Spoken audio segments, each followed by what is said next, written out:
The whole point of the Hitman games is to have fun and use the items and people you find in your environment to take down your targets in interesting ways. I'm going to throw all of that in the garbage and beat Hitman's master difficulty with absolutely nothing. I'm not going to bring items with me, I'm not going to pick anything up, I'm not going to steal clothes, I'm not even going to wear clothes to these missions. And to make it harder, I'm doing this challenge on the original Hitman maps, which I don't know super well and will all require unique strategies to overcome. Oh yeah, and it also includes this map, which is just a militia base covered completely with armed men. With that said, let's see how this is even possible. The first mission takes place in Paris, where I have to infiltrate a mansion hosting a fashion show in order to take down my targets Viktor Novikov and Dalia Margolis, who are both notorious crime ringleaders. This mission was certainly the easiest to complete. To start, I headed straight towards the bar. Once the bartenders all looked the other way, I snuck into the back and knocked out both of the employees who were preparing food. This is because my target, Victor, will walk into this room periodically and will usually only have one guard with him. I killed both employees to prevent anyone from waking up and compromising my disguise. I then hid in a closet while guards investigated the room. Once everyone had calmed down and Victor walked in, I quickly knocked him out and snapped his neck before escaping back into the crowd. That's about the simplest these kills can get, but my next target, Dalia, is where things start to get much more interesting. Unlike Victor, who roams the map and makes himself vulnerable, Dalia is at the very top of this mansion and has no plans on leaving it, so I need to go to her.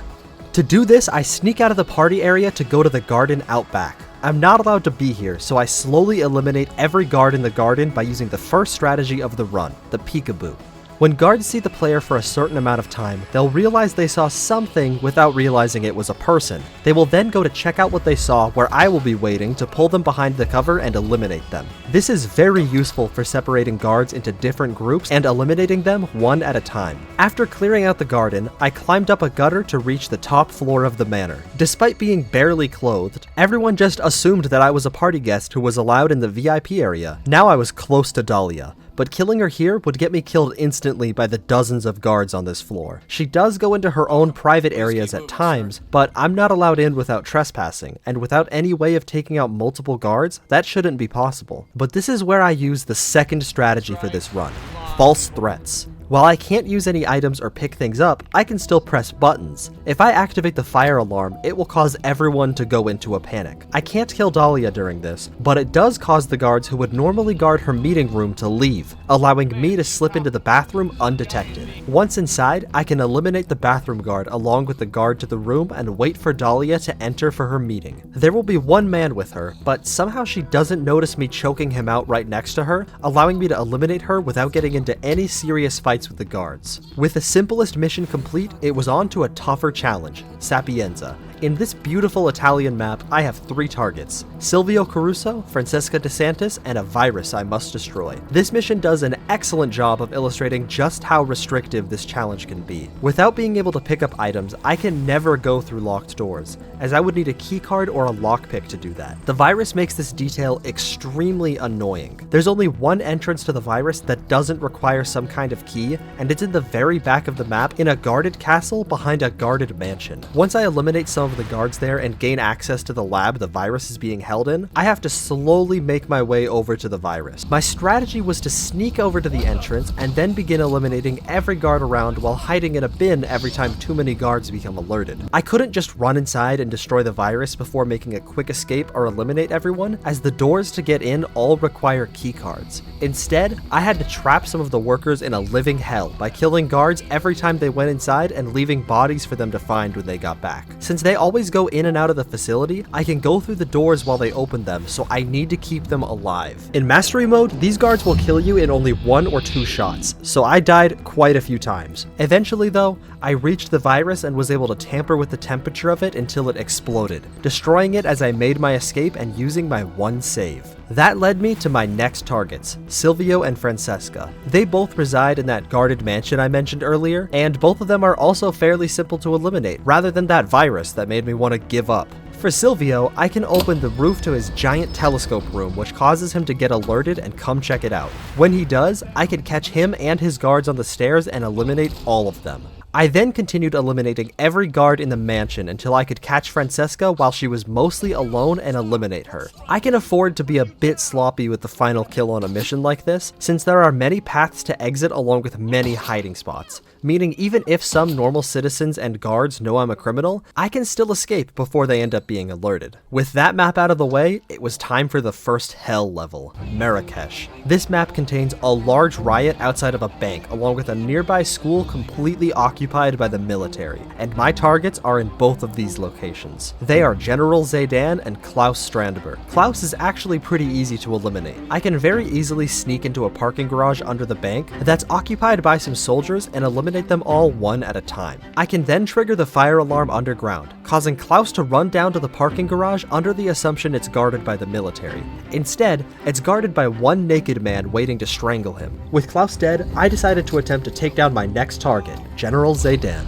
And it was awful. I'm not gonna linger on this one too long because it wasn't the fun kind of awful like the upcoming Colorado, it was mostly just tedious. In order to get into the base in the first place, I needed to sneak past a couple of guards next to the least guarded entrance I could find. Then, after waiting for soldiers to do push-ups, I can hop through a window and start eliminating people one at a time and just hiding in a closet whenever anyone gets alerted. Eventually, the path Zaydan walks down has nobody left on it, allowing me to kill him and leave without anyone realizing for a while, but this entire process took an hour and a half. This took me to my next mission, Bangkok. This is another super simple mission like Paris, where the first target I can kill in an instant and the next is at the top of a big building with guards. Like, in your head now, imagine just rewatching the first part of the video in Paris, and you have just successfully watched this level too. That's it. So now I want to talk about the level I was really looking forward to, Colorado. This map is a complete militia with armed guards lining it from head to toe. I have 4 different targets, and that's too many names to keep track of, so I'm not naming them. Every single main gate not only has guards, but also cameras to alert nearby guards if I accidentally walk under them. Because of how many guards there are, I effectively have no choice except to turn this into a kill everyone challenge, but I don't get items. Initially, my plan was to circle around the mission area and take out all of the guards on the outside before working my way in.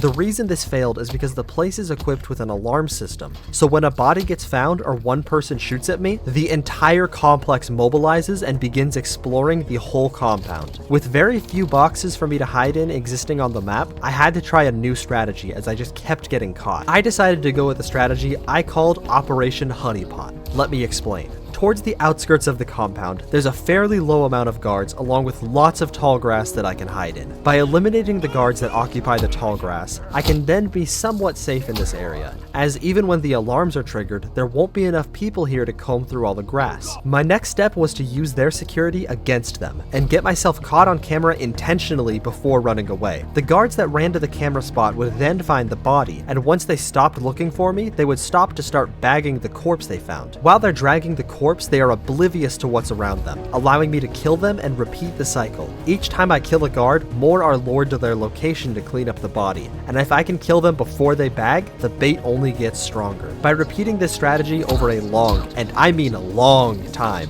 I had cleared out a significant part of the map, and was able to eliminate the first of my targets who wandered a large section of the map without even being spotted. The camera operation worked well, but it had a limited range. Eventually, there were no guards in range to receive the camera's signal, so I needed to get a bit more risky. If instead of getting caught on camera, I just let the guards see me and then run away, they'll have to run where I want them to. There was a specific patch of grass with a tractor in it that I would lure guards to the most. Even when I had too many guards chasing me, I could use the large amount of grass combined with the tractor to break line of sight and hide or escape. And after that, I could just add more guards to the honeypot. After doing that for about another hour, I had cleared out the entirety of the farm and barn area, expanded the honeypot, and eliminated my second target, who wandered into an area with no one left. But now was time for the most challenging area, the house. I have 2 targets in here and neither of them leave. Many of the house guards aren't in range of any of the cameras out in the barn, so they're harder to lure out. On top of this, I have to go pretty far into the house to get noticed and for people to come outside. However, by sneaking around to the shed next to the house that contained a box for me to hide in, I was able to use the peekaboo strategy from earlier to clear out many of the guards in the backyard. backyard. With them eliminated, I could kill one of my targets who wanders outside the house and sneak into the upstairs through an open window. This got me into the room of my final target. When he and his guard entered the room,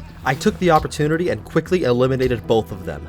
I used the ruckus we caused as a distraction to escape the house without being seen by a single guard, and finally complete this mission. All in all, this one level took about 6 hours of trial and error to complete. But I had no time to dwell on that. It was time for the final unique mission in Hokkaido.